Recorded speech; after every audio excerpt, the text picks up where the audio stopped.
Kakanhun Menteri Nekasngi kala menjur ya kajing penkelai ke Meghalaya Identification, Registration, Safety and Security of Migrant Workers Act Ahajar Arpo, bat ke Meghalaya Identification, Safety and Security Rules Ahajar Arpo.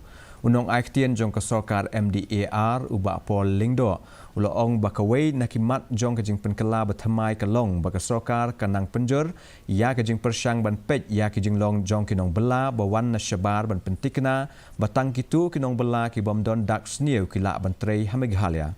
Ubak Paul Lingdo syuk-syuk uloong baka kenhun menteri kalarai bakin pendon kam ya karukom trei kam balatip kum ka CCTNS lani Crime and Criminal Tracking Network System.